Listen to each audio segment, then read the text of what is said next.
Good evening, televiewers. You're welcome to this special edition of Prime Hour on My Media Prime TV.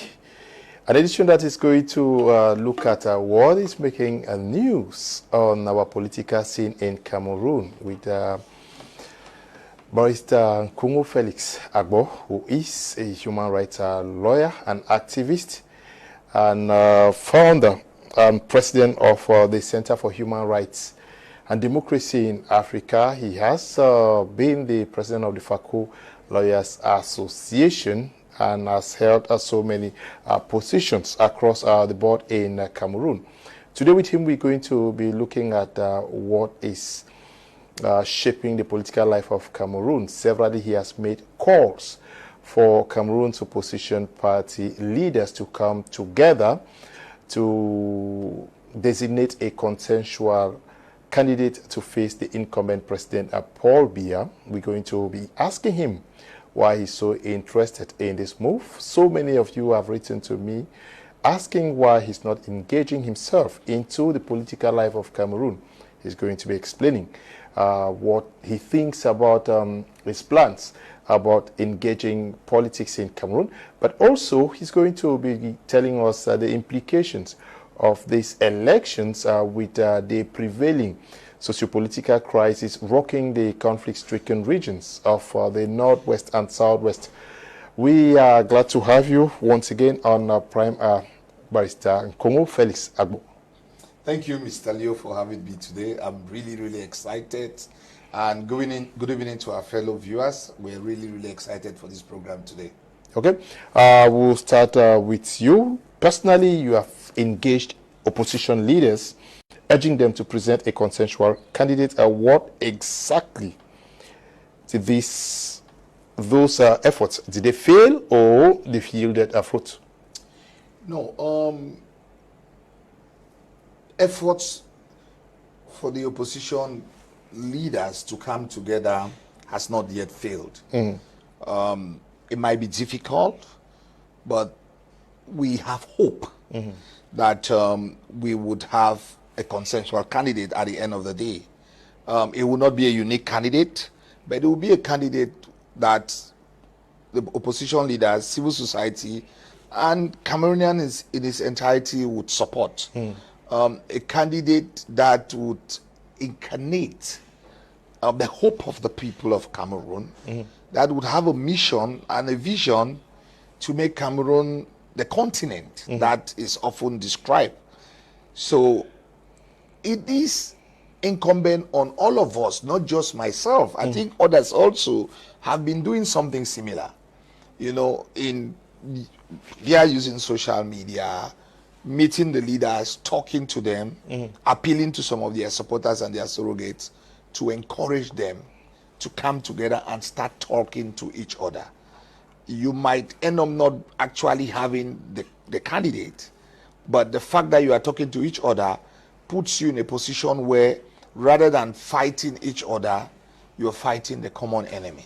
Okay, why are you so involved? Why are you so engaged in this process? We've seen you meet some of these leaders, trying to convince them. What is your interest? Well, my interest is for Cameroon. You know, I always say my political party is 237 is Cameroon. Okay. I believe that all of us Cameroonians have a vested interest in seeing that this country rise from its ashes. And I'm a very passionate guy. When I want to do something, I put my heart, my body, and my soul in it. And I think that I'm just doing what others might be doing it in their own other ways. You understand? I might be the face of a lot of people who want to see that the leaders come together, but they might not have the network to be able to approach or meet some of these leaders.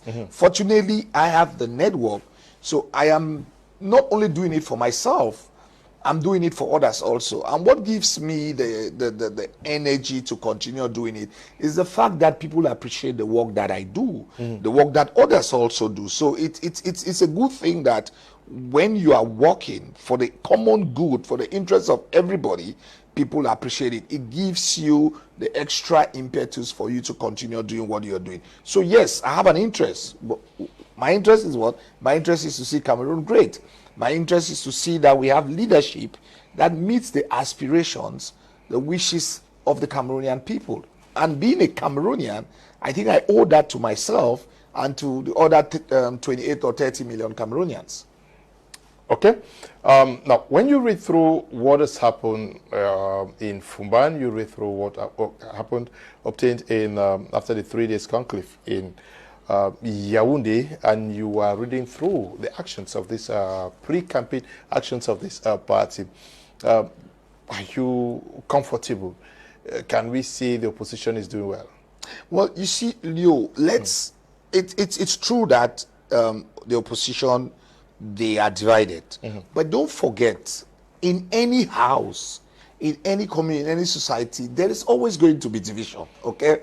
But to me, the focus is not on the division. I am interested in the fact that each and every of those leaders that I've met, they have a passion. They want to make this country great again. They believe that they can serve. And they know that if they win this election, they will be the best thing that happens to this country. So to me, it's already a good premise that they are passionate about it. The fact that they have not agreed, it's also equally worrisome, because it might be difficult, and I'm not saying it's impossible, you know, it might be difficult to defeat an incumbent that has been in power for 43 years, you know, if you go alone. I mean, we know as Africans or like Cameroonians, it's often said, if you want to go fast, go alone. If you want to go far, go with others.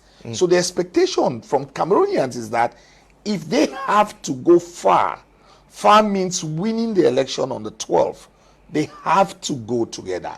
They have to work as a team. They have to put their resources, human and financial resources together to be able to be a veritable opposition and give the ruling party and its candidate a good run for its money. So most Cameroonians, when you talk to them, they believe that if the opposition come together, it might be easier. But Leo, you see, there's also something. I'm hopeful because if you read the Constitution, they always talk about we the people. Power rests in the hands of the people. You know, it's people's power. And if these people still decide to come out on the 12th and decide on a candidate to vote, whether the opposition, they have a consensual candidate or not, the Cameroonians, 8.5 million or thereabout who have registered, and they decide that they are going to vote candidate X will win that election. So in as much as we are calling on them to come together, they should not forget that the power lies in the people and not in their hands. So they should also understand that when they don't agree, when they fail to agree, the people can take it into their hands. And that is a challenge also to the Cameroonian population, those who have registered, that don't only depend on these opposition leaders. Start thinking of what we as the people can do also to decide on who we are going to vote on the 12th of October. Okay. It is true you still are telling us that there is hope. Negotiations are still ongoing. But from what I have gathered, because I've spoken with some of them, almost everybody wants to lead. I know the leader of the UDC wants to lead this consensual or the coalition. Issa Chiruma wants to lead the coalition. Jose Joshua wants to lead the almost everybody wants to lead the coalition. We're not missing an opportunity to see things work towards the direction or expectation of the people. Is the opposition not missing an opportunity here? Well, we should not forget also that no matter how we wish to have a consensual candidate, that a lot of them also are driven by their ego. They have a very large ego, that each and every one of them believes that he's the best thing that happened to this country, that they are the only one. You know, they have a messianic vision about leadership, like it's either them or nobody. You know, either me or the highway, you know, which is unfortunate. Yes, they are missing a point. They are missing a point because Cameroonians are crying in the wilderness. Cameroonians want unity of the opposition leaders. Cameroonians want them to decide to present a candidate that Cameroonians would rally. Cameroonians believe that if these leaders come together, it would be easier, because it just goes beyond you announcing that you are running. The logistics on the ground, the belief that no single candidate would be able to have what it takes to defeat the current leadership. So yes, it's not a missed opportunity. It is a missing opportunity, because we are still on the pathway. We still have, today is the 28th of August, okay? We still have like 2 months remaining, not so. So there is still hope that our cries, the cries of Cameroonians, the cries of our mothers in the villages, the cries of the average citizen, the Bayam Selam, the Okada riders, is for them to come together. And I believe that these people will listen. It is often said the voice of the people is the voice of God. I believe that they will listen to the voice of the people and eschew their ego and work for common good. Okay. Good evening, Mr. Leo, Barrister Agbor, Felix and Kongo. I wanted to get this message disrupted by other messages coming in. Good evening, Mr. Leo and Barrister Agbor Felix. I am Prince Sofilo, watching live from Kumbu, that's in Bui Division of the Northwest Region. I am enjoying every word from Barrister Agbor. Courage to you, the host, and your guest. Thank you very much. If you have a question for Barrister Agbor Kongo, send it to me. I will ask him in the course of the program. I pray we have time to answer the questions. Now, you're talking about all of this, but there was a time you yourself championed the call for an Anglophone president. Remember, so many persons talked about it. Does it still have a place in what is happening today? Yes, it still has a place. You remember that a couple of years ago, I think it was here that I put the whole idea of an Anglophone candidate for the presidency, because also between Mr. Bia and Aejo is close to 65 years that the Francophones have had the presidency. And I felt like other Cameroonians also spoke to a couple of Francophones, that Francophone political leaders and civil society leaders, and they believe that it's time for an Anglophone candidate. I've personally spoken to the Anglophone candidates who are running for election. I mean, the 3 Anglophone candidates are people that I interact with them on first name terms. I had spoken to them a long time ago, and even now, that there is a need for them to come together. Because if we want to pitch the idea of having an Anglophone candidate, they have to be seen to at least be talking to each other. I mean, if they don't agree. You know, I don't want to go into personal discussions that I've had with them. Some were willing, others were not willing to have this conversation. But I also think, just like for the general Cameroonian voters to putting pressure on the opposition, I think that Anglophones also, we have to put pressure on Osi, Akere, and Atheki to sit. Perception of unity is always very important in politics and in the social media age. They might have a first meeting without agreeing, but let them start talking.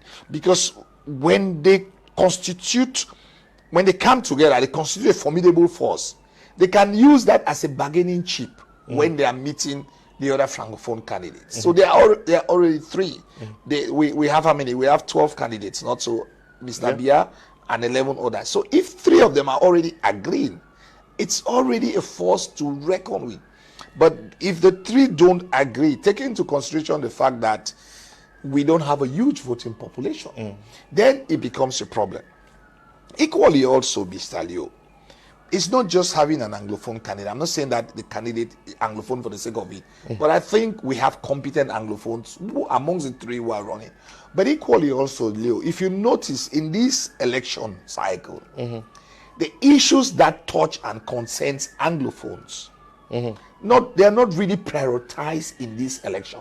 I'm not saying that the issues that touch and concern Anglophones are not issues that affect Cameroonians also, okay? Within the context of the question, I see from where I'm standing, it seems as if we have not asserted ourselves. And as is often said, if you are not on the table, you'll be in the menu. I give you a simple example. Okay.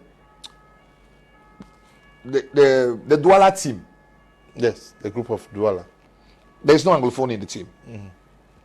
I spoke to one of the members. I had a meeting with one of the members in here, and I'm like, how can you explain to me that these are things that we've been complaining about, and you guys were not conscious of the fact that there is the need to have an Anglophone in that team? He gave me some reasons which, in the words of BB, they were just reasons. They were not plausible. Okay.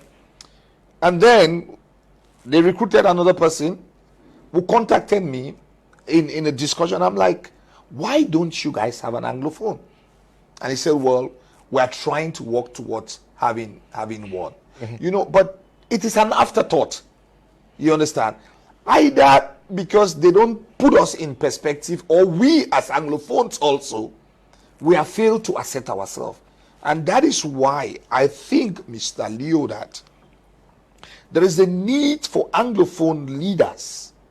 Just like the Northerners came together, they are together, and the people of the South and the East, there is a need for Anglophone leaders, civil society, religious, traditional, political leaders, to come together and come up with a memo that they would send it to all the candidates on 5 or 6 key points that are important to us, that no matter who ends up becoming the consensual candidate.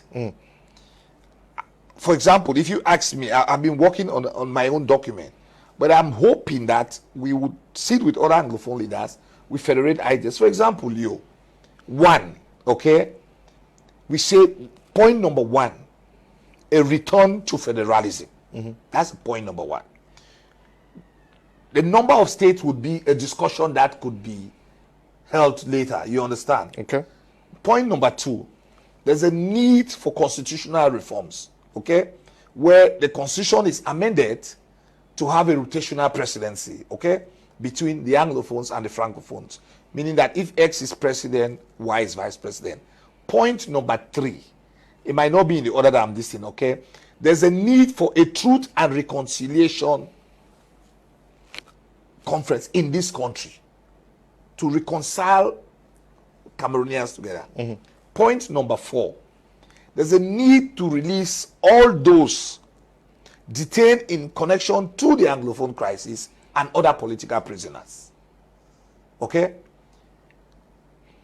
We talk about rule of law, independence of the judiciary. I mean, these are 5 points that I think that it resonates with each and every Anglophone. People might add other points, you know, but if we don't sit as a people and come up with a kind of a memo, so if we are meeting candidate X, we're like, if you need us to vote for you, you need to assure us that you will do 1, 2, 3, 4, 5. So we meet all the candidates, including the representative of the CPDM candidate. You understand? That this is our own agenda. If you want our vote, you have to guarantee that when you win the elections, this is what you will do for us. So by so doing, in case we don't have an Anglophone candidate, you know, we have points which are common to all of us as Anglophones that will be addressed by the candidates. But if we don't do that, nobody's going to do it for us. Okay. Now, we are living within the context, or these elections are going to hold within the context of the ongoing crisis in the Northwest. Anglophones going into these elections, if we were to consider ourselves as a community, as lame ducks, is there a direct implication of the crisis to these elections? Yes. Oh, sorry. And the last, my point number 6 would be, which could be like point number 1 or point number 2, would be a commitment to resolve the crisis. Okay?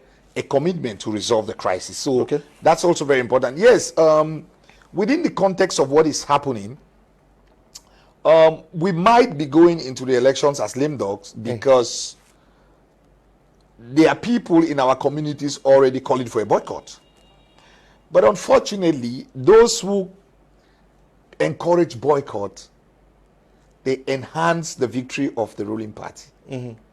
And if by any logic we agree that This crisis was started as a result of the failure of the government to address the fundamental issues raised by teachers and lawyers that morphed to the crisis that we have today. You would be emboldening or enhancing the same people that are responsible for what is happening in our regions. So boycotting in this situation, it's not helpful. And equally also, when you don't participate in the political process, you don't have a lot of stake on the table.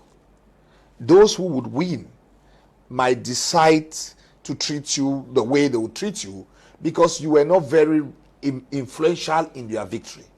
Okay? So to me, Anglophones have to get involved in these elections. The non-state armed group should understand that boycotting this election helps the ruling party. Anybody who calls for election boycott is indirectly voting for the ruling party. So in your commission or your omission, you are aiding and abetting another 7 years of suffering, of oppression, of repression, of marginalization of the peoples of the Southwest and the Northwest by the ruling oligarchy. So I don't see any logic why any right-thinking person would be calling for a boycott. Because don't forget, Leo, your vote is your voice and it's your power. You can use it to sanction the 43 years of waste. You can use it to sanction the people who have been responsible to make our regions the way it is. But if you don't do that and you come on social media and rant, I'll pity you. And you are in doing also, in terrorizing the Anglophones not to go and vote, you're also violating their fundamental rights. Okay. Many persons are following you. I'll ask some of their worries here. Just keep the questions coming. I'll ask Barrister to answer them, since he's interested to see almost everybody come under a coalition. Barrister, you just take note of some of the questions and okay. Possibly. Yes. Good evening, Mr. Liu. Good evening, Mr. Liu. Ask Barrister Agbor Felix, who should we vote? Because the presidential candidates have refused to come together.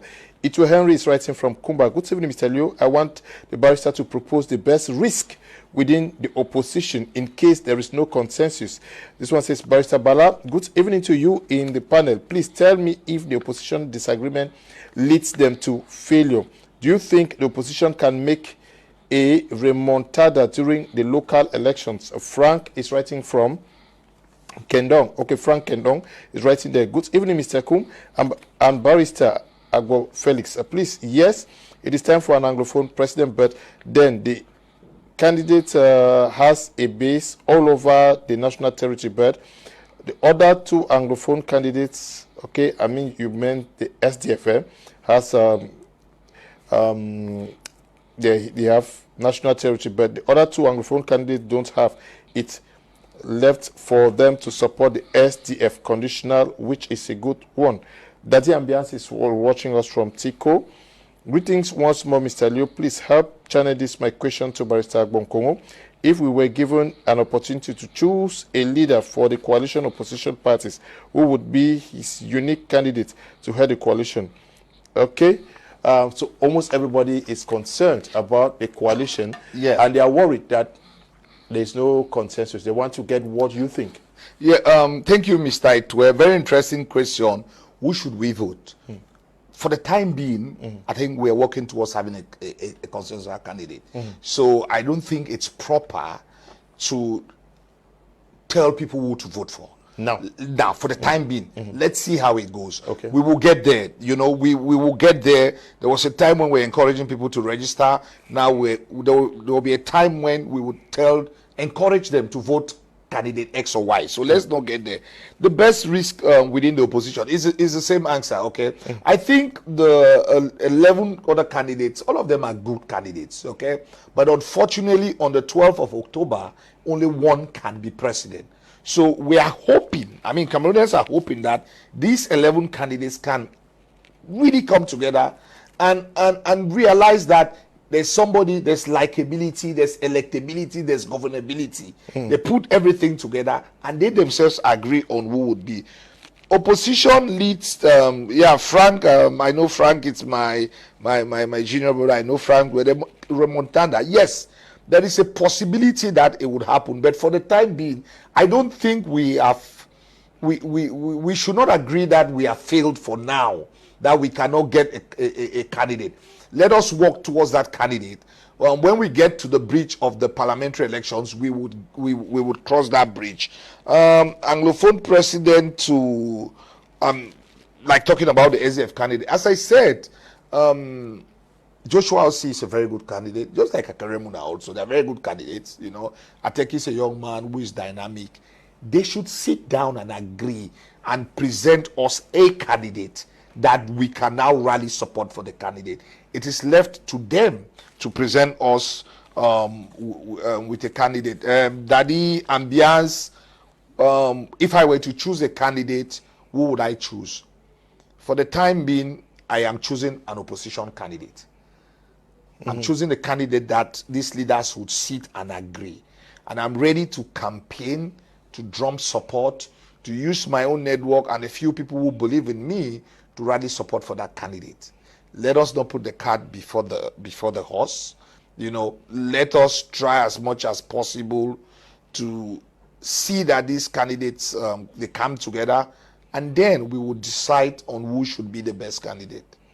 Okay, so many of the messages and questions are just pouring in, and now the issue I want to ask is, what does it take to become president? Because looks like almost everybody wants to be president. Do we really sit back to look at the daunting task in running campaigns before beating the incumbent?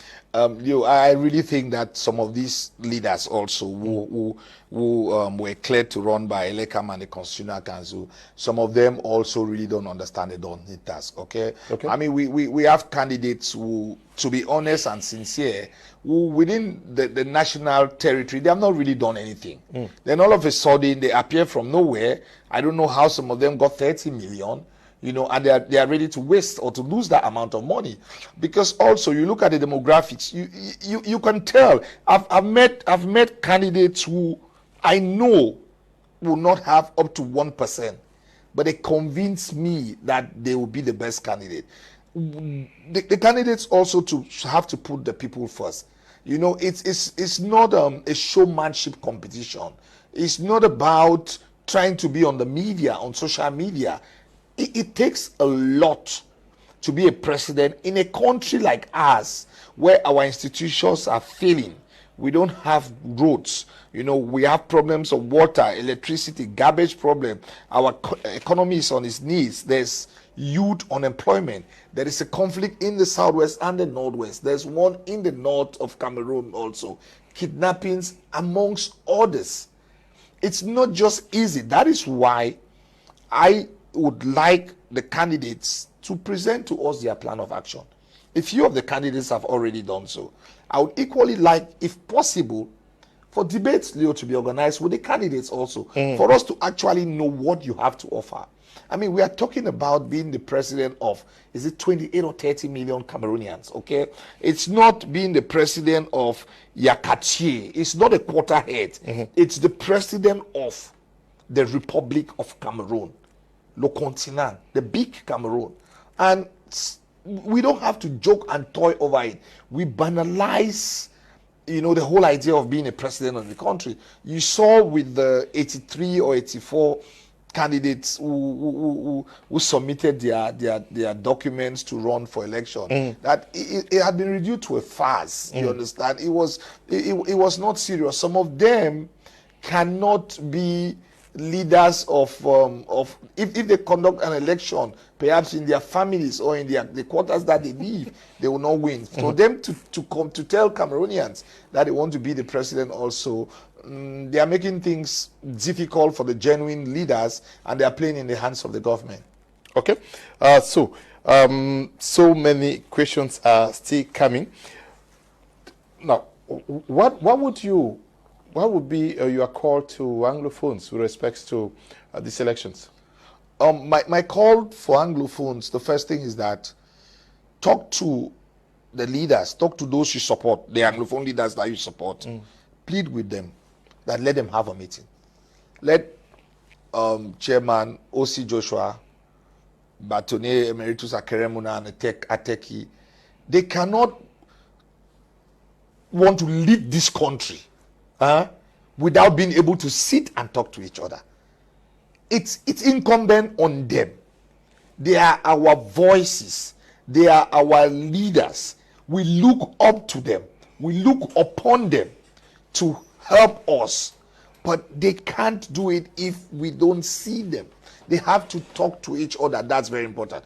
And to the Anglophone voters equally also, that we know we constitute a minority, but oftentimes it's said that when you are united, irrespective of your numbers, you become a formidable force. If we are united and we go out and vote, and the non-state armed groups, we disrespect their call for people to boycott, and we also appeal to them, to their consciences, for them to allow Anglophones to vote, to participate in their civic responsibility, it would go a long way to change the dynamics on the ground. Okay. Good evening, Mr. Leo, and your fine brain panelist, Barrister Agbor Balla. Like his spirit of nation building, Gabriel Itwe Elung is watching us from Bokwai in Boya. Good evening, Mr. Leo and Barrister. I think now that the opposition leaders are not willing to form a coalition, the civil society, the church, and other organizations can decide who is best and educate Cameroonians who need change to vote for that person. Ashu Mason is writing from Bamen and Kwen. Good evening, Mr. Leo and Barrister. Fantastic program as always. I like the points elucidated by Barrister. I wish our English-speaking political candidates could come together and brainstorm on such points you mentioned or come up with something even stronger. They all look weak. We don't feel their impact, and the North is picking up steam over there. Prince writing from Yaoundé. Good evening, Mr. Leo. I'm Chemboni from Bomenda. Please find out from the Barrister that after voting, if the opposition actually wins, but it is rigged like in 1992, what should the supporters and sympathizers do? Good evening, Mr. Leo. Ask Barrister, how will you communicate participation into the election to those non-armed groups, non-state armed groups, since they are not watching you on the TV like others? Tasha Zuki writing from Tonga. They are watching. Good evening, Mr. Leo and my able Barrister. I'm Guy Johnston watching from Yaoundé. I like all the points Mr. Barrister is analyzing. I propose all the opposition leaders should pay attention to his ideas. Good evening, Mr. Leo. Good evening, Senior Barrister. I think the reason why there is this fight to form a perfect coalition is because they see the mandate of 7 years as too long. If they could have an agreement that they should kick off the incumbent and after 9 months, a good and transparent election is organized, which will be free and fair. Okay, May Emmanuel Painkong writing from Limbe, just a contribution. I think it's just a strategy to confuse the regime to relax.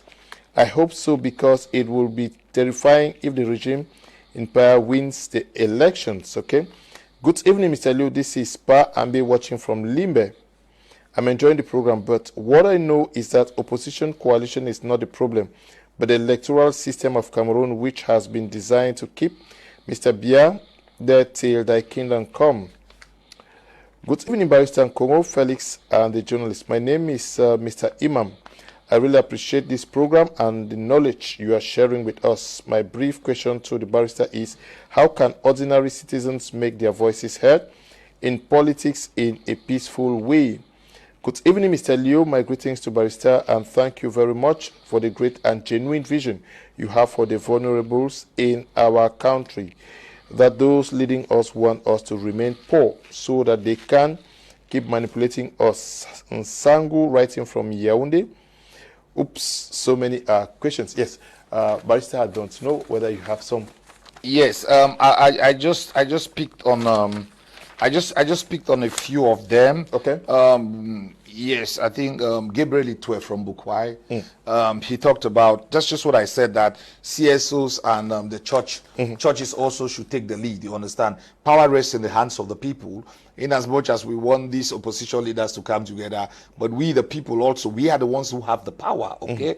They are there because we are there. If all of us don't, if we don't exist, there will be no leaders. You cannot lead when you don't have people who are being led. So yes, it's also time for opposition, I mean, civil society organizations, churches to, and the media also, to rise up to the challenge.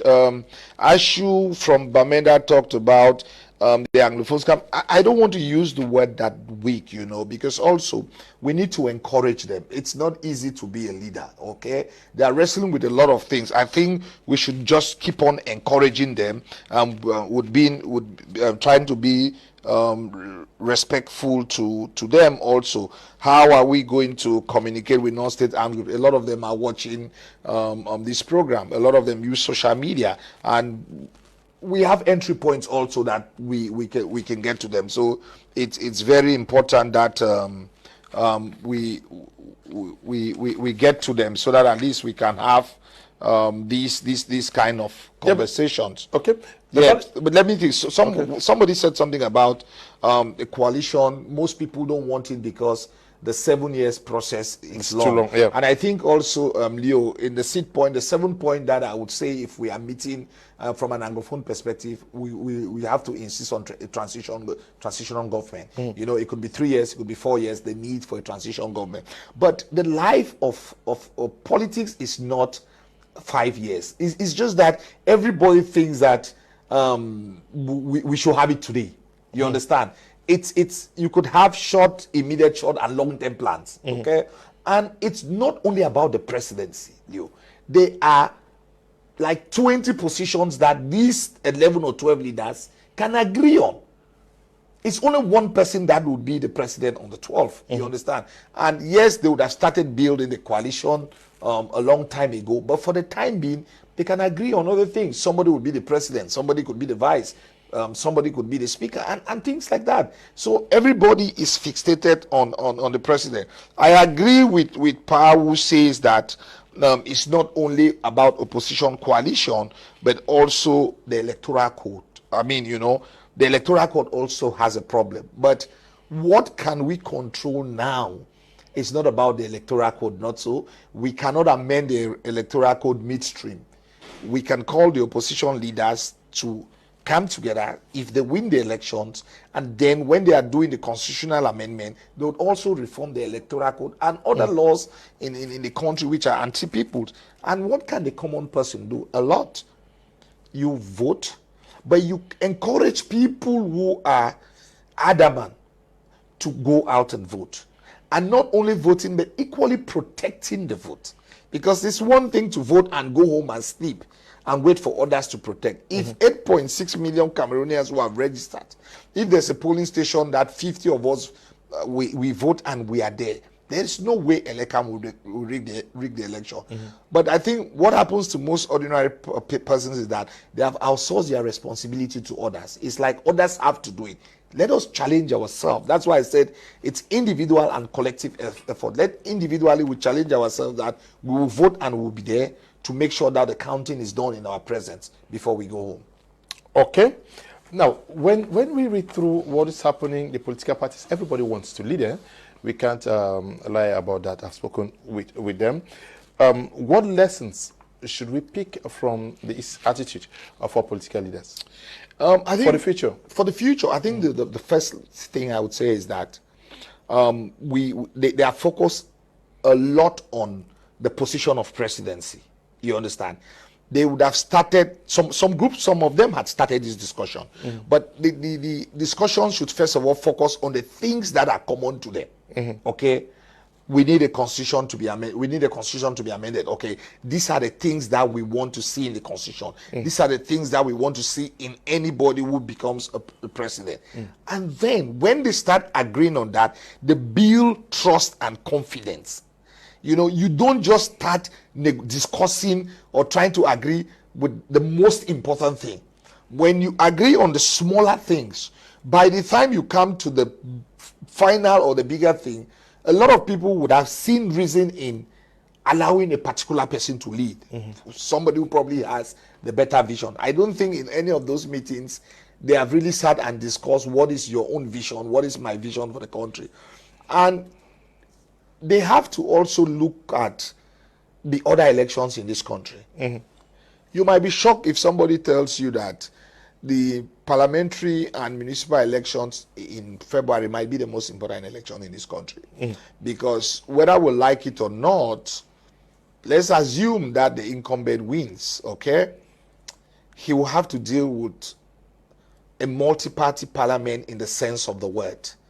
And this parliament would be the one that would prepare the post-Biya Cameroon. So whilst we are looking at October, we should be reminded that the life of Cameroon doesn't end with the presidential election in October. And that they should not create enmities that would affect their ability to build after October. They should try to build bridges that you might disagree, but without being disagreeable. That the opposition leaders, and this also, Leo, goes to the ordinary citizen, to the opposition members, please support your candidate without necessarily trying to bring the image of the other candidates into disrepute. Leo, for the last couple of weeks, what I've noticed online and on television is that the focus is not on the incumbent. Each and every candidate is trying to water down the other, to show that I am the alternative. It seems as if they want to show Mr. Biya that I will be the second. You understand? But if the focus is to be the president, if you want to be the president of this country, you have to defeat Mr. Biya in the election. Okay? Yeah. It's not to defeat the other opposition candidates. Because if you defeat all the other opposition candidates and you don't defeat Biya, you will not win the elections. So your focus should be winning the incumbent. But unfortunately, I see on social media, you know, I don't want to call the names of parties or the names of candidates, but their supporters, they glorify when the others are not doing well, or when one of the leaders of the opposition makes a gaffe.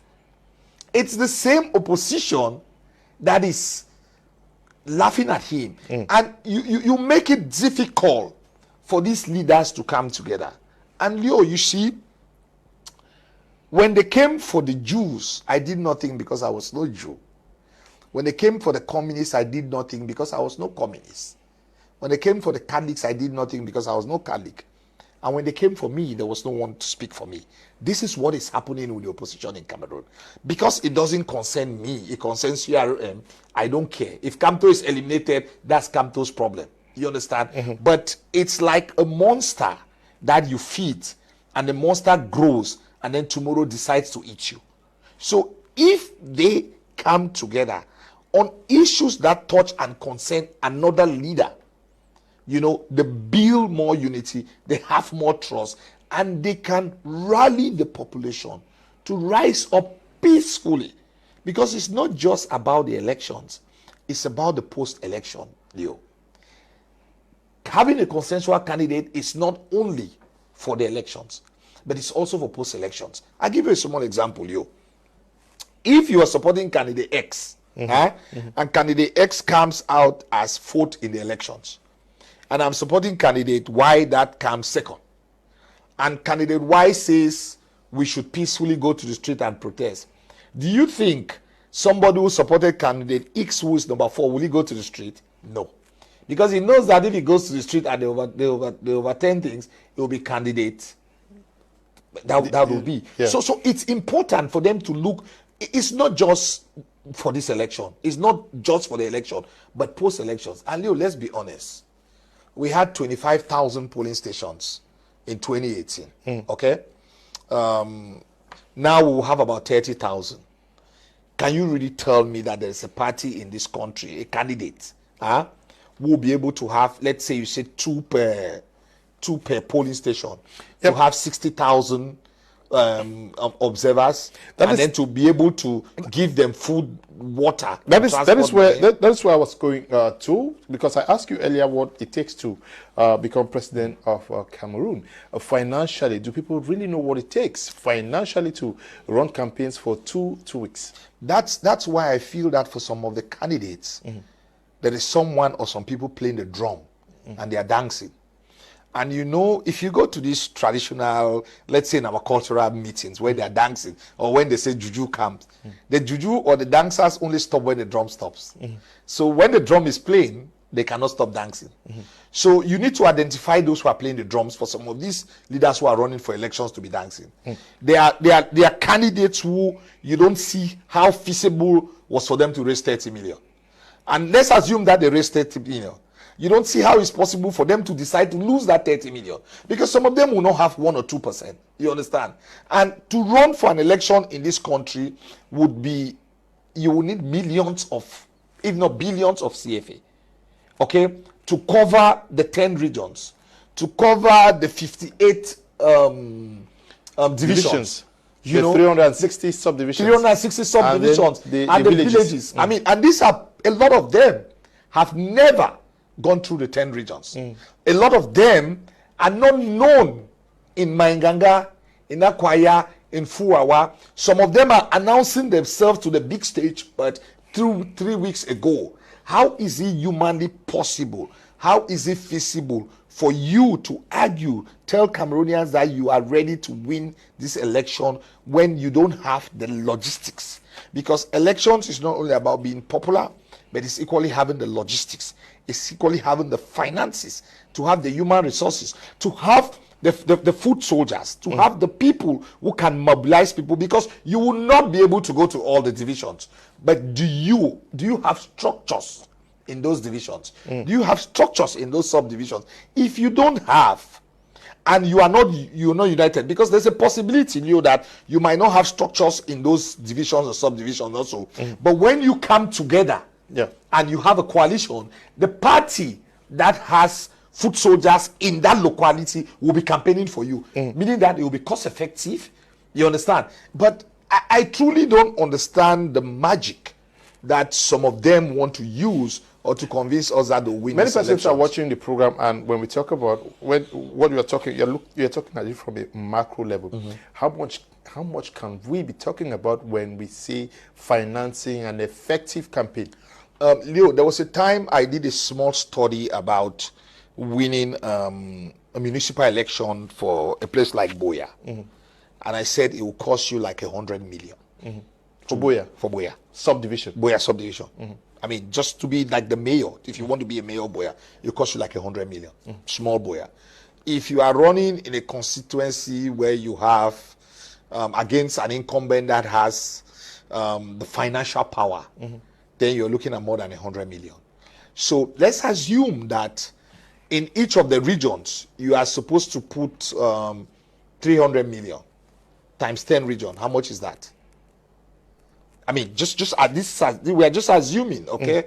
So 300 million times 10, it will give you how much, Leo? And how many of these candidates, to be honest, can afford such amount of money? And the problem, Leo, the problem also that I have with some of them is that the fact that they did not agree on time, okay, for Electoral to start printing the ballots, it means that by the time they agree tomorrow, they are losing the 30 million that they had paid as caution.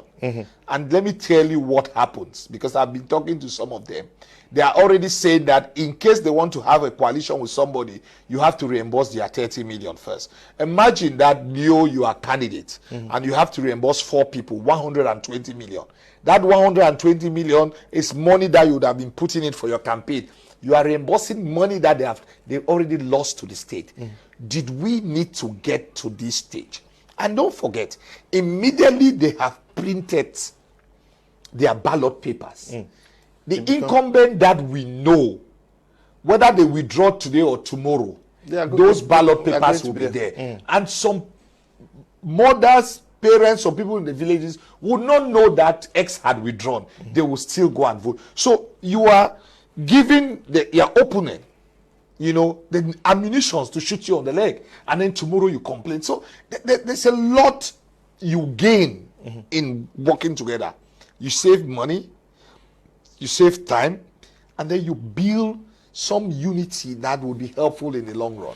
Talking about Amanpa, you're talking about we are looking at above 30,000 polling stations, which needs to be manned by a political party wishing to declared or cleared to run for these elections. We have 12 of them who are going to be doing that. That is, you have to man above 30,000 polling stations. Yes. But at the level of the subdivisions, you need a team that is going to run your campaign. At the divisional level, you also need a team. At the regional level, you need a team. And you have a team that is going to move around these regions with a chairman. Yeah.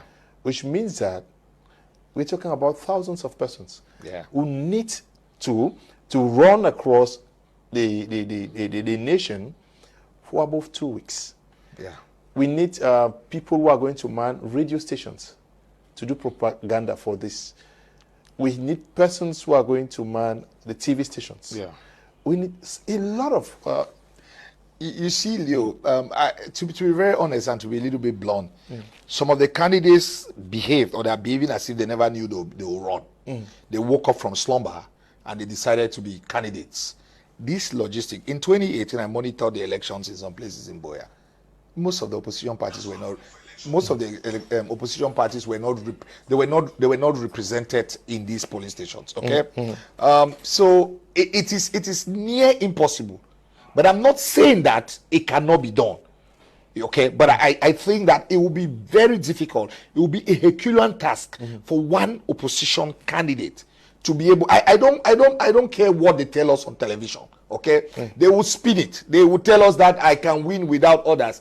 You can win. It's possible, because nobody has the crystal ball.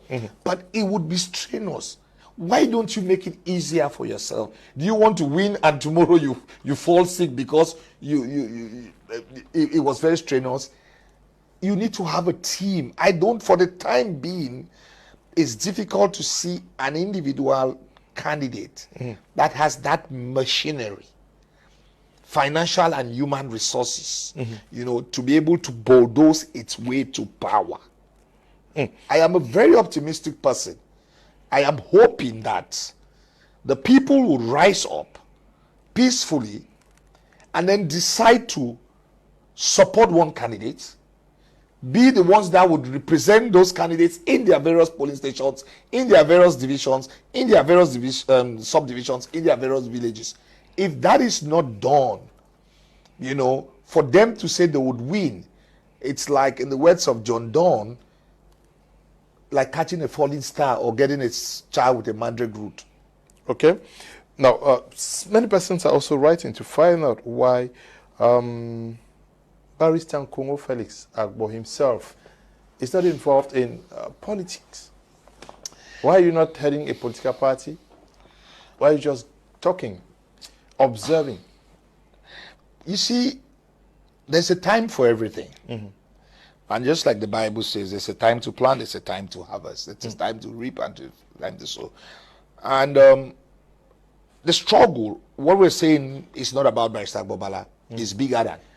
In 2018, I said at the Constitutional Council that Cameroon is bigger than Paul Biya and Kamto combined. Because all of us this country will outlive all of us. For the time being, I wasn't ready to get into partisan politics. But I know that man is a political animal. And as Nkrumah Kwame said, that seek first the political kingdom. I am gradually preparing myself to get into the political arena. I'm sure that sooner than later, I would get into partisan politics. But for the time being, Mr. Leo, it is about this country. I am a bridge builder. I am a crusader. I am a chief apostle for democracy. And when you are fighting for change and you are a bridge builder, it should not be about you. It should be about the principles that you stand for. Because only one person will be the leader of this country. And we are 28 or 30 million, not so?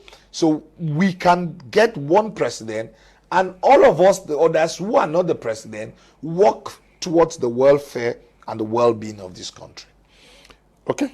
You've actually not told Cameroonians whether you are getting into politics. You are speaking in parables. No, Leo, I said that there is time for planting. Yes, I said it's a gradual process.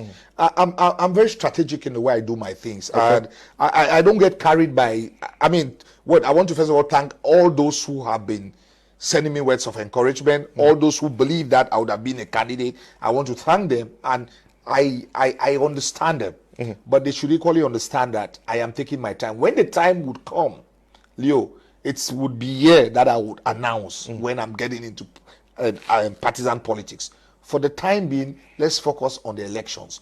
Let's focus on building consensus. Let's focus on having a consensual candidate. And let's focus on seeing that the opposition wins this election on the 12th of October. After that, we can discuss whether Barrister Agbor Balla is ready to get into partisan politics or not.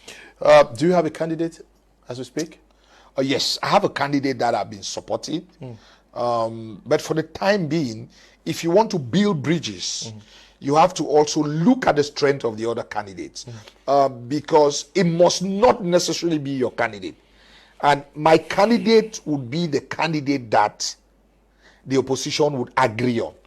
I have a candidate, but if I'm going on the table for a discussion, it should not be my way or the highway. I need to also understand that everybody has his candidate. Okay. But let the candidate that the majority of the leaders would agree that is the best, that he is likable, that he is winnable, that he can govern, let him be the candidate of the opposition. And when we have that candidate, I would support the candidate. Good evening, Mr. Kum. I'm writing from Bamenda Upstation. My name is Monke Tatni. I'm so happy once more for Barrister. Please try and emphasize on this point that some people are calling for lockdown. It is so painful to sit and watch the CPDMs winning votes, we indirectly giving them victory 100% after we suffered to have voters card and could not vote. Please talk again about this. People calling for suffering. Yes, you already talked about this. Once you don't go and vote, the few persons who are going to vote for party A or B, they win, because you're not going to stop the elections. They have to understand that we have a simple majority system, okay? Meaning that if you have 12 and the other person has 13, the person who has 13 wins the election. It's not like 50 plus 1, or there's no second round in the elections in this country. So in encouraging people to boycott, you know, I've said severally that you came as somebody who is a liberator. You came as if you were persecuting a war to liberate people. You ended up becoming the persecutor. You are doing things which flies in the face of logic, which no sane person can understand. And you are claiming victory. I don't want to call that a Pyrrhic victory even. That's no victory. Okay? You ensure you aid and abet the same people that you're complaining about to win these elections by bullying, by terrorizing your own people from voting. It is, you know, it's one of the most senseless things that I have seen in my life. And I call on the leaders of the non-state arms groups. Please, you have to be people-centric. You have to put the people first. This you are showbooting or showmanship on social media where you lock down your population without even taking into consideration whether they have the means to be able to stock their fridges and their houses. You know, you are creating pain and suffering. You have lost all legitimacy in their eyes. And the earlier you realize that, and you rise above your own ego and work for the interest of your community, the better for you. Okay. Now, we're talking about this unity amongst the opposition parties. So many persons, like they are writing, I'm sure you're going to read them in the forum where we all belong. So many persons says, if there's no coalition, we're not going to vote. Is this also going to grow the number of people who may end up not voting because they have been waiting for a coalition?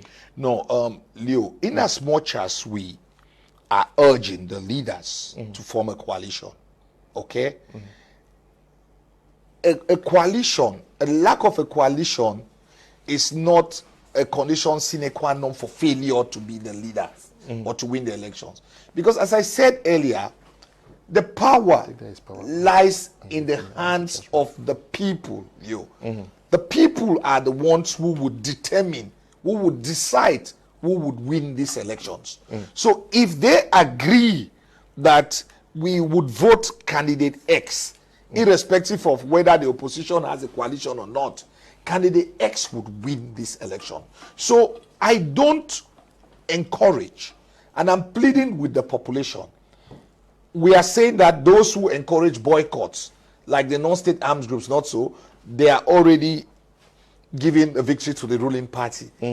You cannot boycott because the opposition has not had a consensus. Yeah, but is the opposition's refusal to come together, are they not also encouraging what you are talking against? Because you are struggling to let people think about what you can do for your country.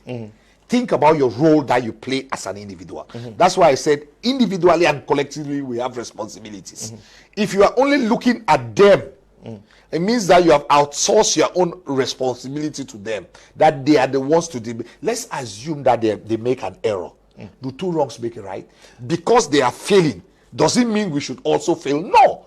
If they are failing and we realize that they are failing, we rise above their differences and decide. Leo, I am telling you that if Cameroonians decide today that we are going to vote X as our president, whether the other leaders come together, meaning that if I am supporting Y, you are supporting Y, or we all of us say X is the best, we vote for X, X will win the election. But you also know the way Cameroonians vote.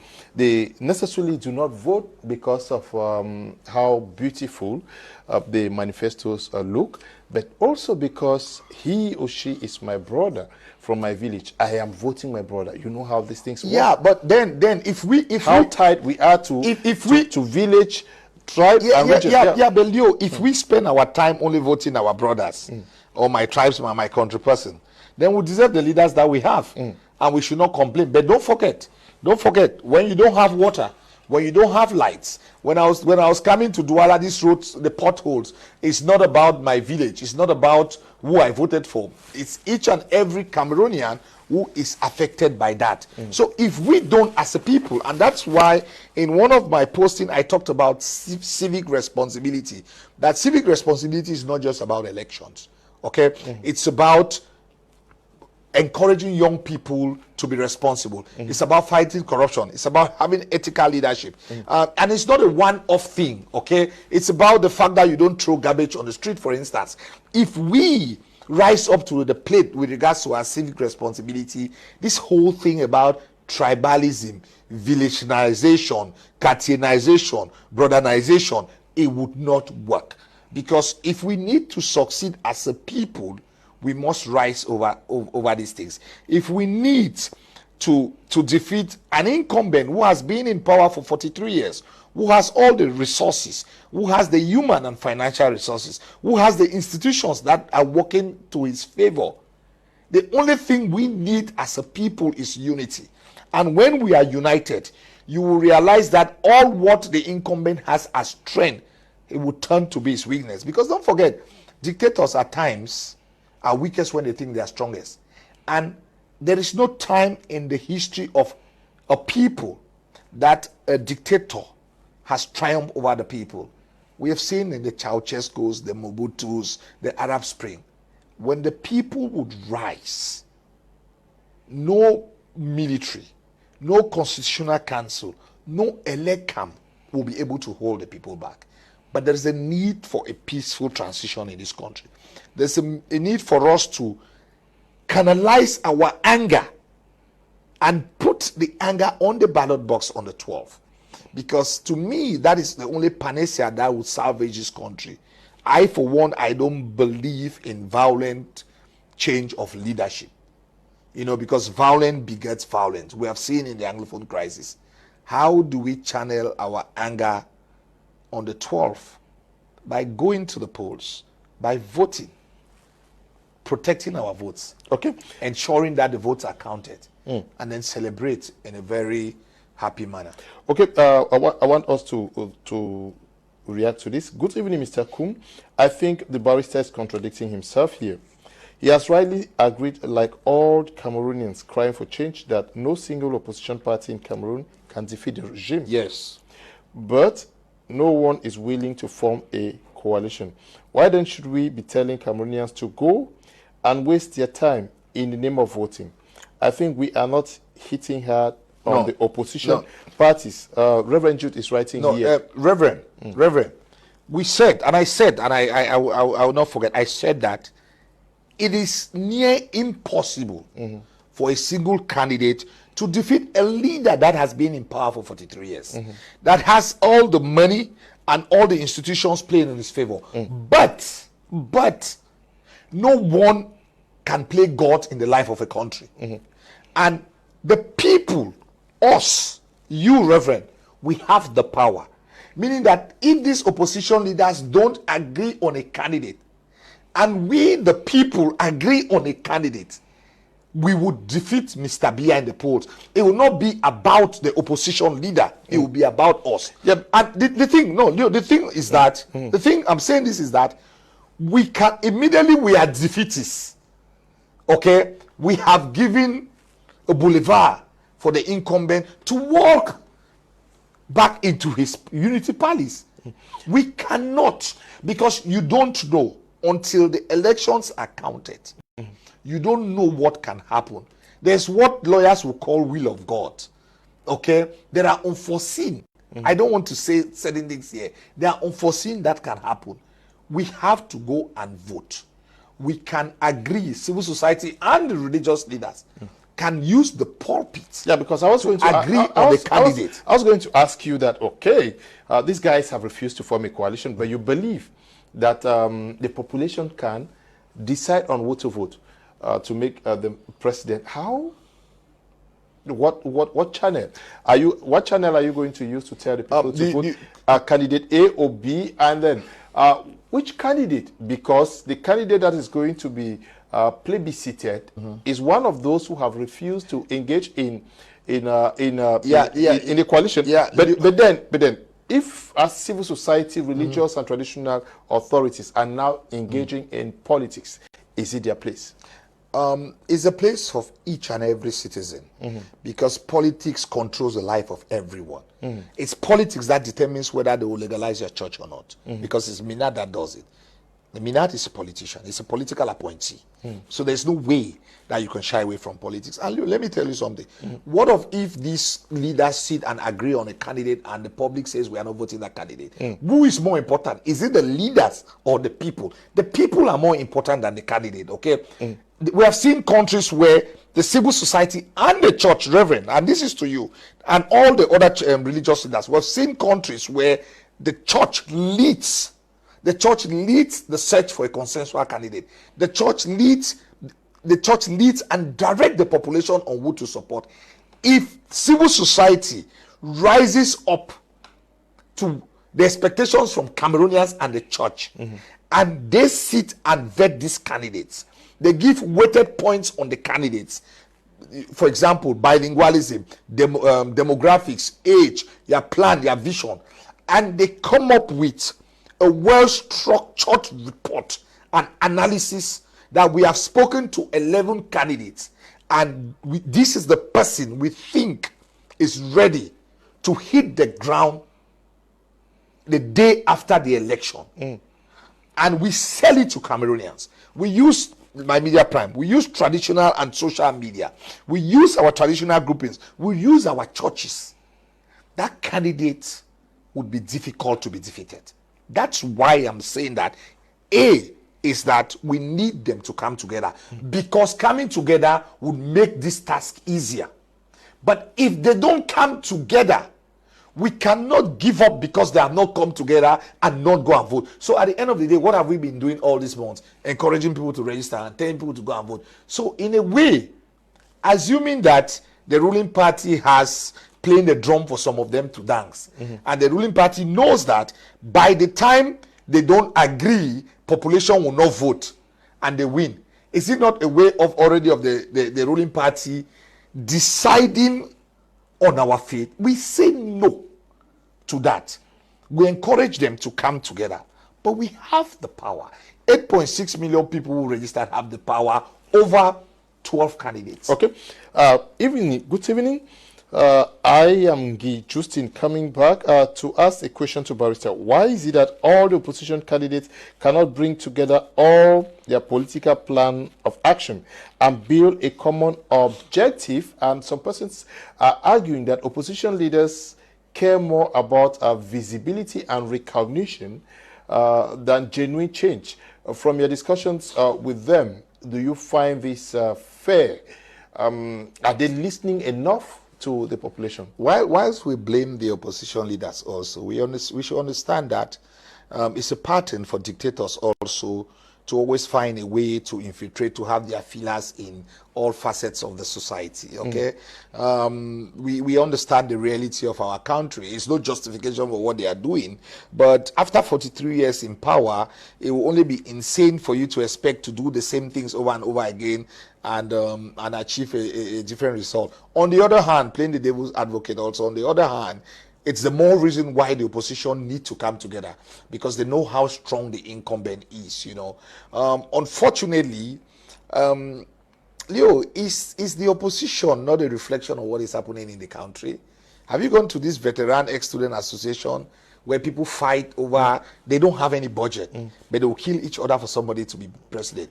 And that's why I think that we have to go back to the drawing board, you understand? Our civic responsibility to imbibe a culture of tolerance, of democratic principles.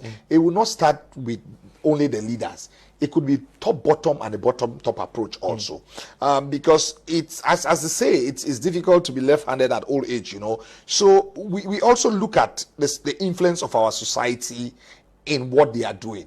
My brother who is asking this question, I'm sure if he goes to his traditional meeting or his local Jangi group, he will discover that, if like 6 of them wants to be a president, and they will beg them to have a consensus candidate, nobody would accept.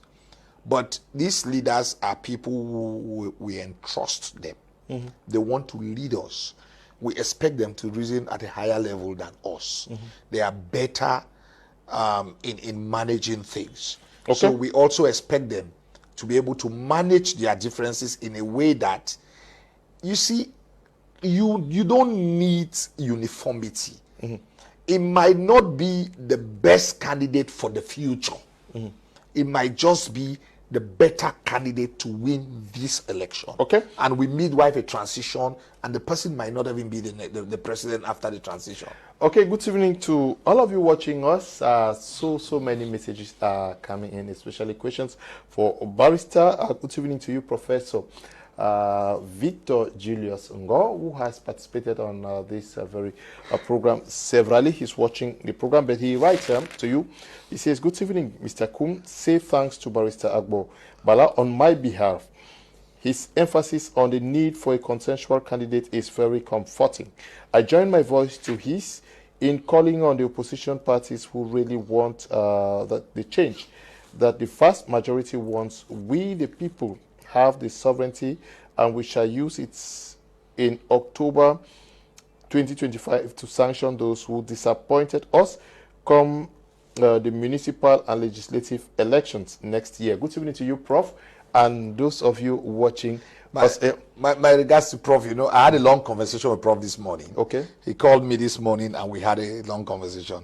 Prof is one of the people that growing up, I look up to him, you know, and I want to say thank you. I appreciate your support. There are times when Prof attacks me on the social media, in my Media Prime forum, and I told him during the book launch where I was I was doing a keynote, but in a very respectful way. Somebody who is an icon, and we respect him and his opinion. I take it very seriously. Okay. Yeah. But do you think the opposition has betrayed the trust of citizens who were hoping for a united front as we speak? Isn't it getting late already? It's said in English, better late than never.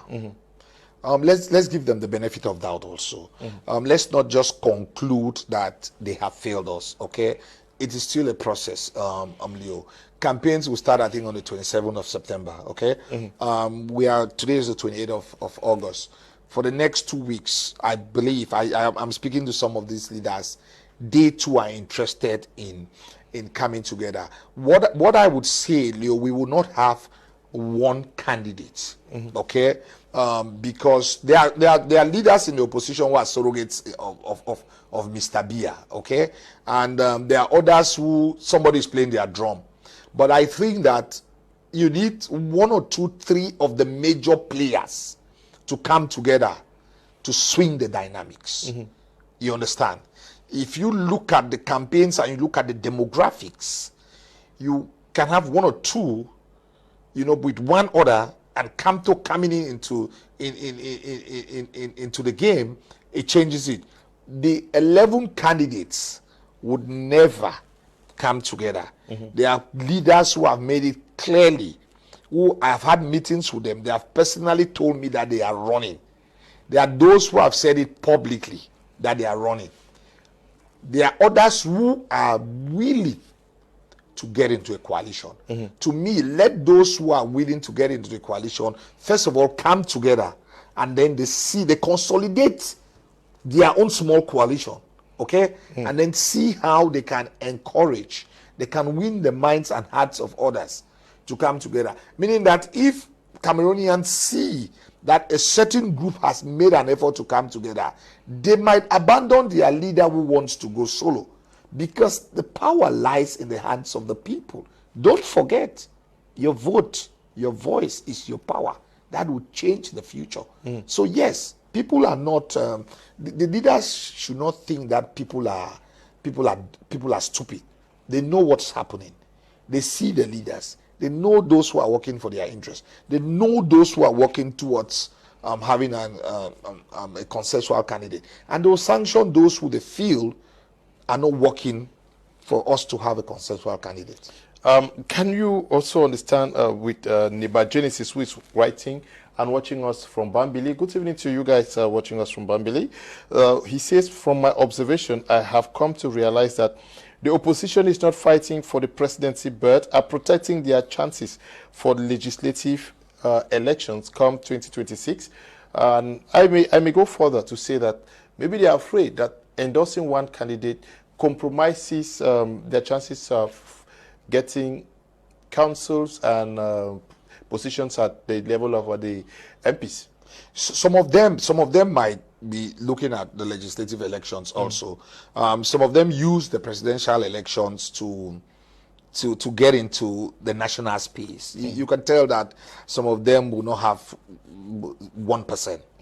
But equally also, you might become more relevant if the population, the public, we see your willingness to be as a team player.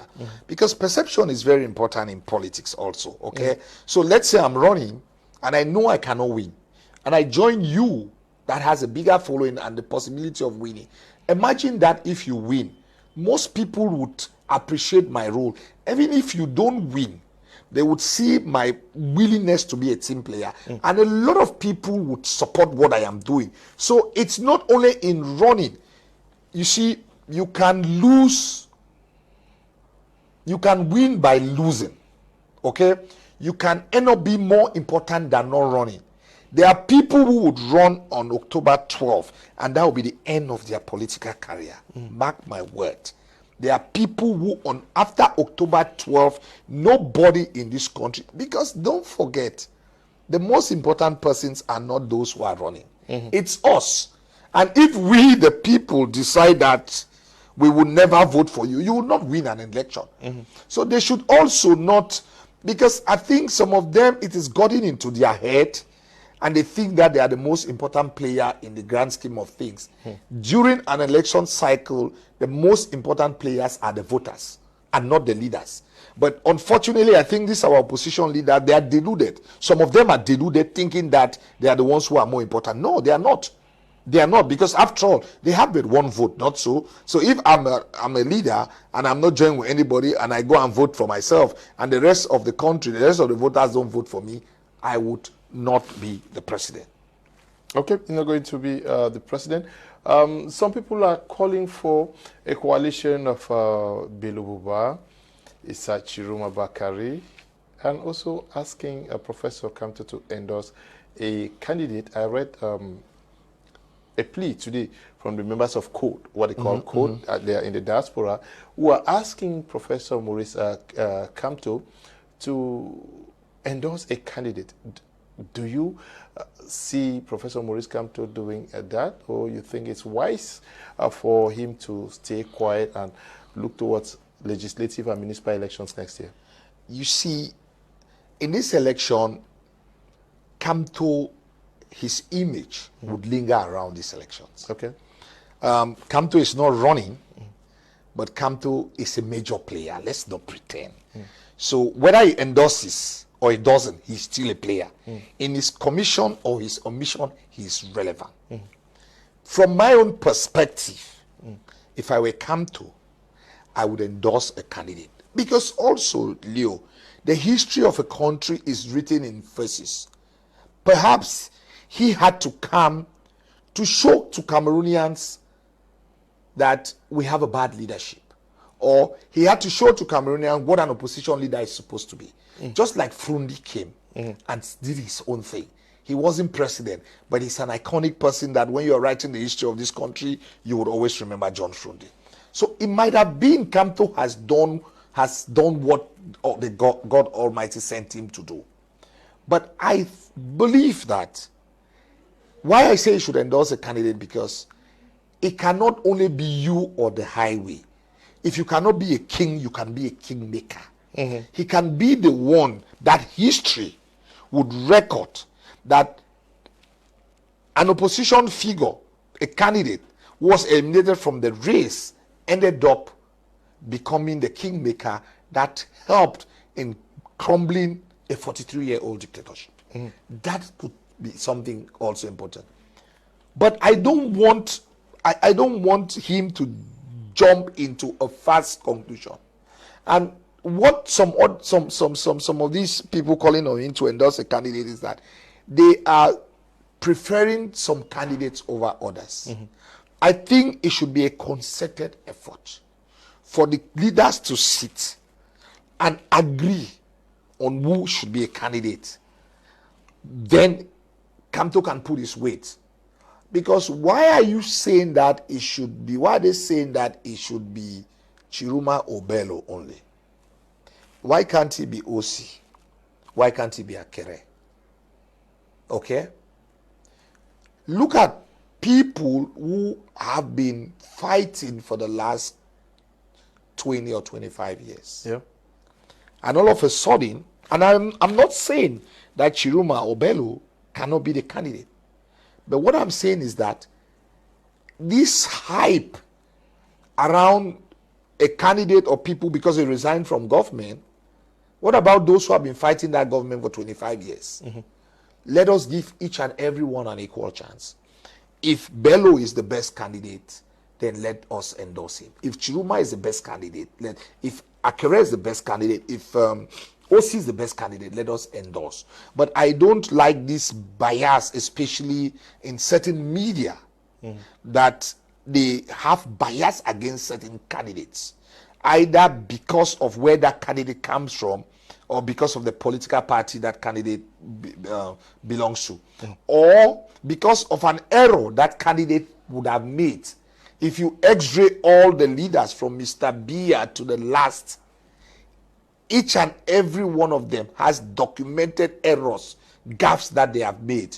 You cannot use one to crucify a candidate. Because to me, if we are open-minded and accept the shortcomings and strength of each of the candidates, then it is easier for us to have a candidate that is consensual.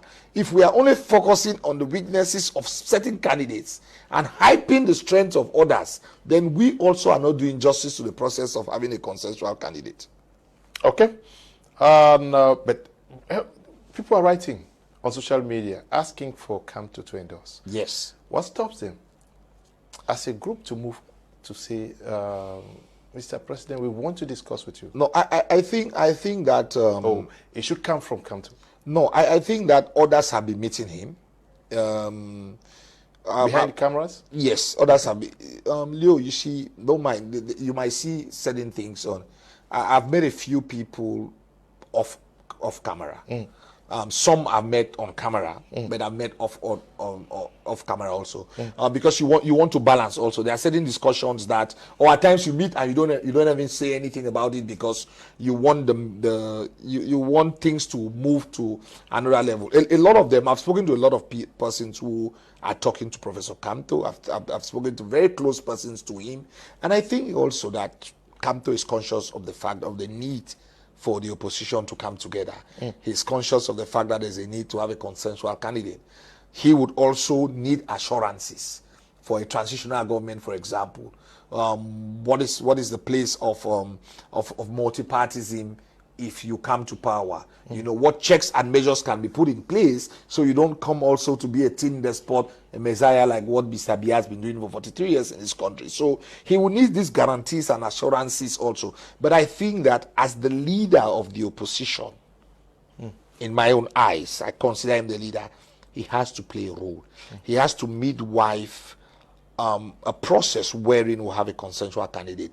History will hold each and every one of them, especially him, responsible if it decides to be silent and not endorse somebody and not contributing to us having a consensual candidate. Because I think now, in the grand scheme of things, he has one of the biggest, if not the biggest voice in determining who can be that candidate. Now, so many persons are asking you to give your own endorsement. They want to know because they say these guys are stubborn. They don't want to listen to us. But maybe you talk with them and they say, who should we vote for? Can you tell our audience the type of leadership that Cameroon needs today? Cameroonians need a leader who would be a servant leader, a leader who is ready to serve the people, who understands that the people are the most important in the country. A leader who would agree that there would be a transitional government. A leader who would agree that our institutions are decayed, they are rotting, they are sick, and that they have to revamp these institutions. A leader who recognizes the fact that the constitution, the power that the constitution has given to the leader, anybody, if Jesus Christ were to come to Cameroon and become a president, there is high probability that he would be despotic because he's all-knowing. He incarnates everything. He would make sure the High Judicial Council doesn't hold like what Mr. Biya has done for 5 years, that the Interministerial Commission would not hold. So we need a leader who would understand that the constitution has to be amended. We need a leader that understands that this country called Cameroon came as a result of the Southern Cameroonians, the West Cameroonians of the Anglophones and the Francophones coming together. That there have to be equity and equality. That both persons, both parts must be treated with equality. We need a leader that will fight corruption. We need a leader that would accept that the form of a state has failed. That whether you call it decentralization or special status, it's a work in progress. But that a federation, it's the best form that would address our unity in diversity. These are the tenets that anybody who wants to come out as a candidate that I would support would have to stand for. And this is the kind of candidate that I would encourage people who believe in me, people who listen to me to vote. We still have some time to get a candidate. There are some candidates who, for the time being, might not believe in some of these core values, but they are willing and ready to adjust and adapt. And that is why I said, from an Anglophone perspective, and I know I have a friend who normally crucifies me that, Balla, you should not always. I know I'm a Cameroonian, but from an Anglophone perspective, we have about 6 core areas that must be addressed by any leader. And if you address those 6 core areas, you are winning the minds and hearts, not only my mind and heart, but the minds and hearts of the average Anglophone. I mean the Anglophones in the ruling party, because if you talk to some of them also, they are disgruntled. So if we have that kind of leaders, you will normally cut across the boards and demographics, and everything being equal, you'll be able to defeat the incumbent. Now, do you find all of what you've just described, how many persons in the race in Canada? Oh, there are leaders that I know that in Canada, and not one and not two. There are leaders who have spoken about federation. There are leaders who have spoken about transition. There are leaders who have a track record of being incorruptible.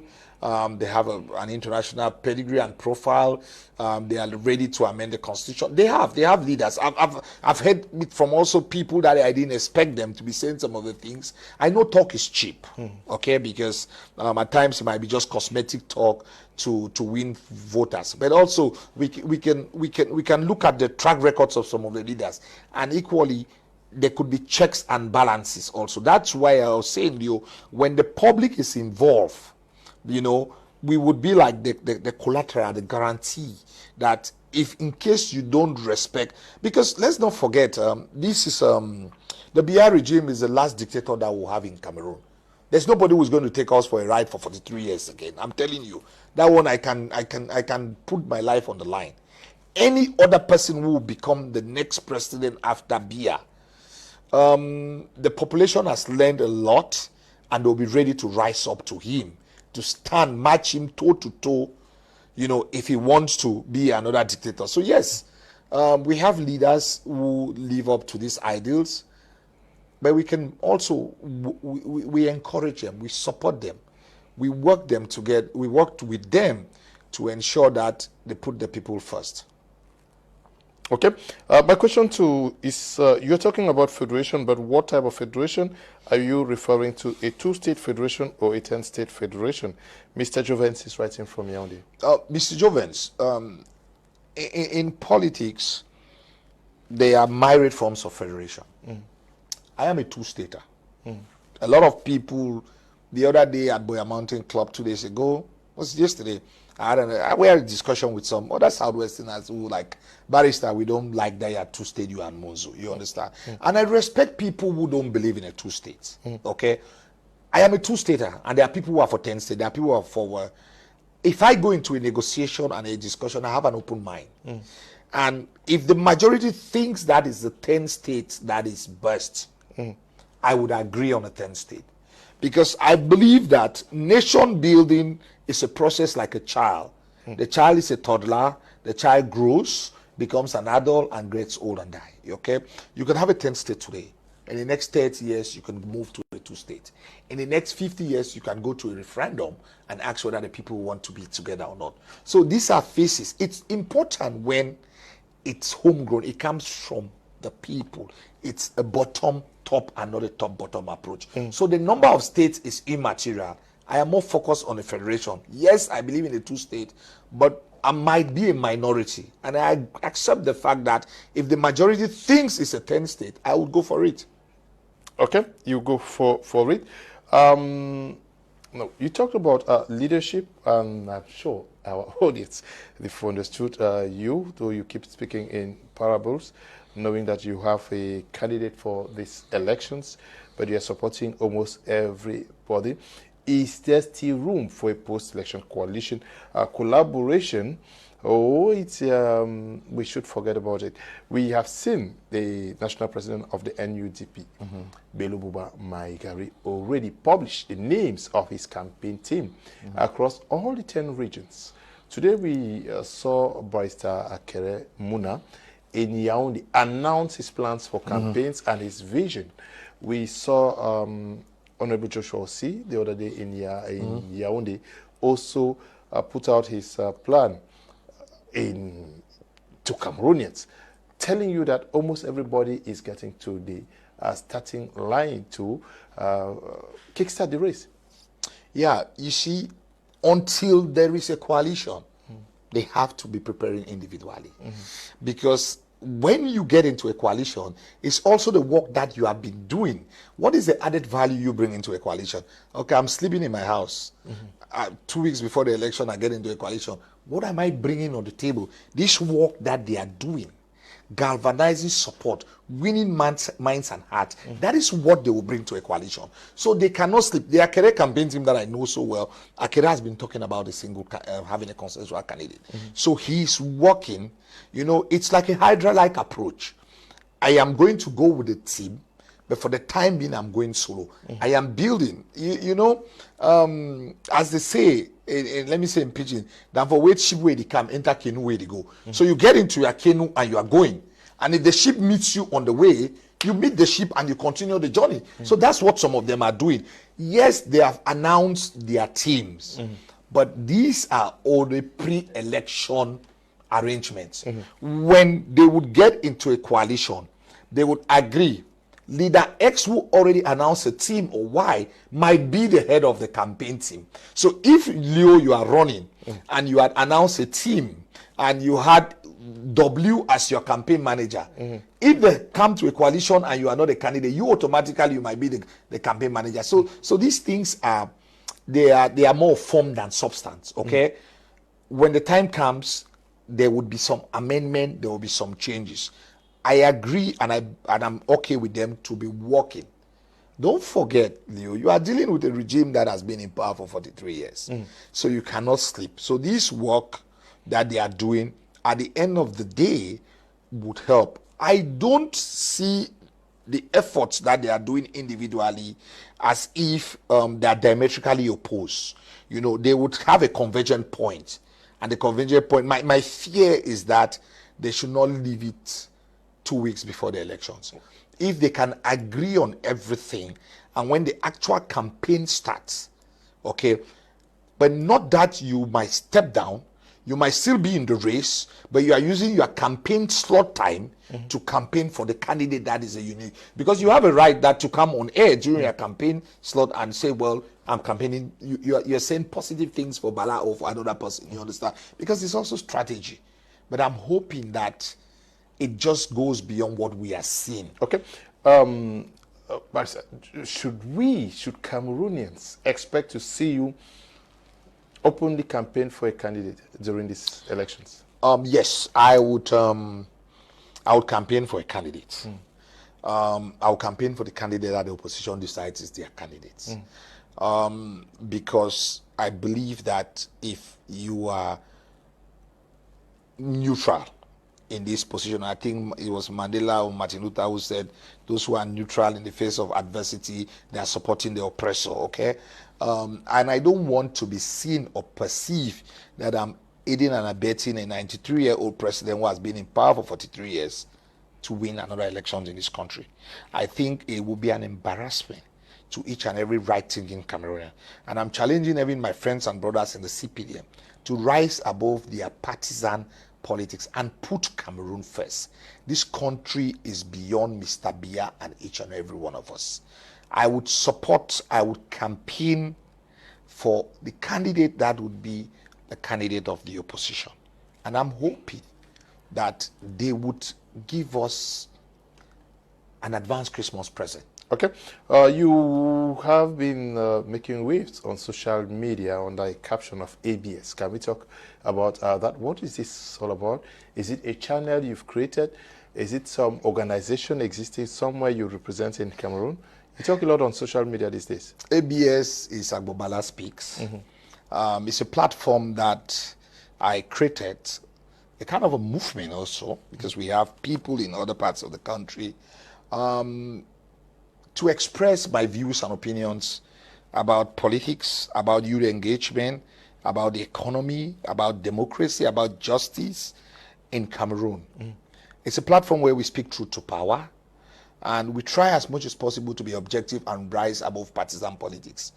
It's a platform that has come to stay, that in the days and months ahead, you would have to create space for us. Okay. You don't forget that a couple of years ago, I had a magazine they call New Brew Magazine. Yeah. It was a far left magazine, which was more of a passion. I've always been a media child growing up through my dad's influence. And ABS, we have a YouTube channel, Agbor Balla Speaks, that I want to use this opportunity to encourage Cameroonians who follow me to follow Agbor Balla Speaks, because there also I would have in-depth, we'll be having discussions, interviews, we'll be talking to people, Cameroonians, the diaspora also, about what is going on. And it might just be, it might just precede my getting into the political space. Okay. It might just be also, we're trying to test the water to see whether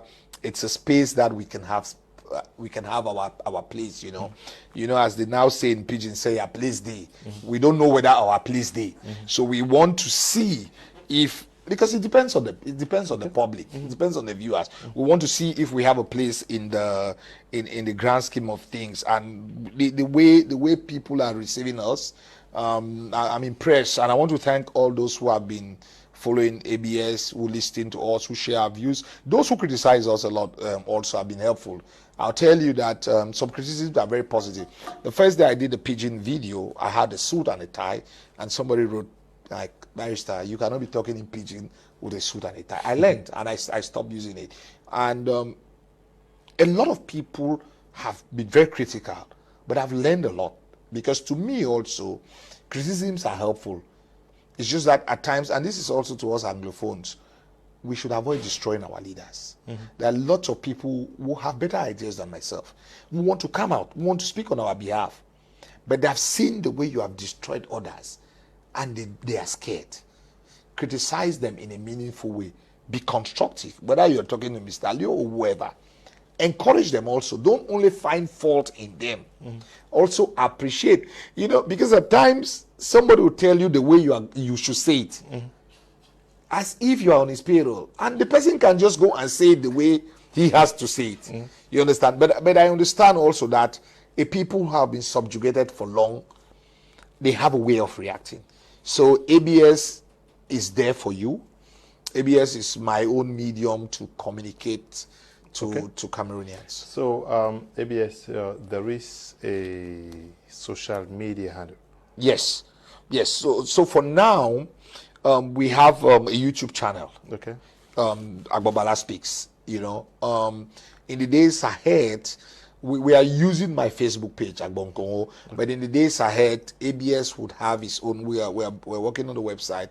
In the days ahead, ABS would have its own social media page, because also you want to have your own personality, and ABS has its own personality. You don't want to, some of the so that you can differentiate ABS and myself. For now, it's more on the YouTube channel. Okay. We have a TikTok account which is ABS. So we use the YouTube and TikTok for ABS. Okay. But the others we use my personal pages on Twitter and on Facebook. Okay. We want to thank you, Barrister, for accepting to come and talk to our televiewers this evening. Well, Leo, thanks for having me. It's always an honor for me and to sit here. We started way back. It's not something for today. It's about 10 years ago that we started this with Tila and the other boys. I call them my junior brothers. Proud of what you're doing. I mean, it shows that when you are resilient, when you believe in yourself, these humble beginnings are very important. And I think that you are a role model for a lot, that the get rich fast or the get famous fast is not really the mantra. You can walk your way gradually in bits and pieces or piecemeal to get to the top. I want to also seize this opportunity to thank management, because I know that this is a huge investment, and equally call on Cameroonians not to give up hope. Okay. That the last thing that should die in us is hope. That we might be at the end of the tunnel. We might be seeing the last days of a despot who has ruled us for 43 years with high-handedness that has affected all facets of our life. We might be seeing the end of a regime that did not prioritize the roads, the basic necessities of life. We might be seeing the end of a regime that politicized everything in this country, a regime that has pitched Cameroonians against each other, a regime that contributed in fanning the flame of the Anglophone crisis and putting knives between the Southwest and the Northwest, a regime that has failed to solve the problems of the people in the Grand North, and that contributed in the Boko Haram having an impact in the lifestyle of a country. And the only thing you can do for this regime is to rise up as one man in a very peaceful manner on the 12th of October, irrespective of what the opposition leaders are doing.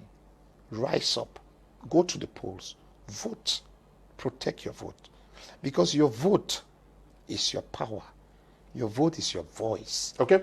But all of us have responsibilities to what is happening in the country. It's not, I don't think that it's because the regime has not done enough that we should kill one another, that we should pick up guns and kill our brothers and sisters. I'm not sure the regime asked us to do that. Thank you all for watching this program on My Media Prime TV. Stay blessed. Bye-bye.